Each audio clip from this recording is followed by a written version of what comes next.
Price increases for Americans.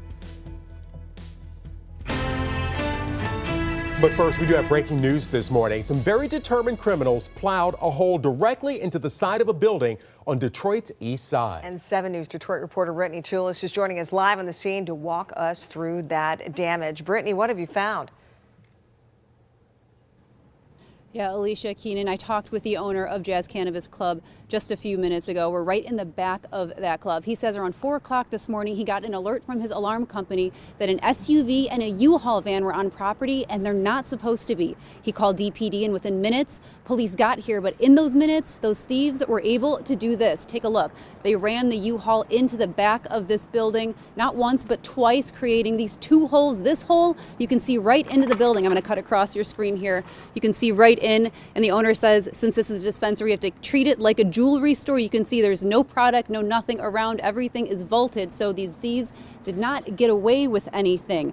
We are also here right after this happened, and we got footage of that U-Haul van as well. Let's get that footage up on the screens. You can see the U-Haul has some heavy front end damage from ramming into this. Now, the owner says that there were 4 perpetrators, but they all ended up getting away by the time DPD got here. The SUV was also gone, but as you can see, that U-Haul van still here, and DPD does have that U-Haul as well.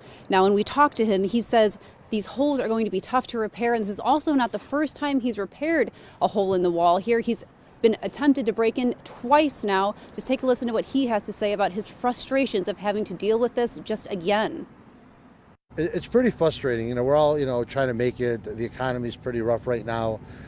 People are trying to make ends meet. And for us to sustain this kind of damage really hurts the small business owners. It's very, very frustrating. It's 4 o'clock in the morning, and I'm leaving where I live 20 minutes away, speeding here, trying to save and salvage and do as much damage control as possible to save the inventory that we have, because if we take a hit, it's going to affect us. We can't afford to take a hit.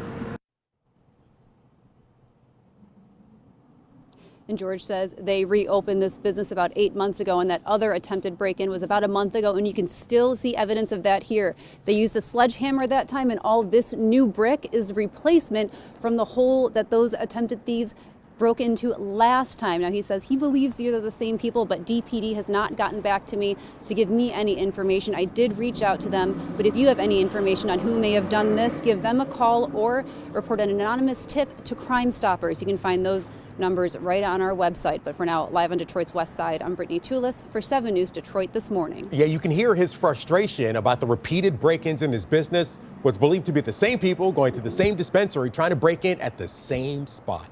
Brittany Tulis, thank you so much for the update.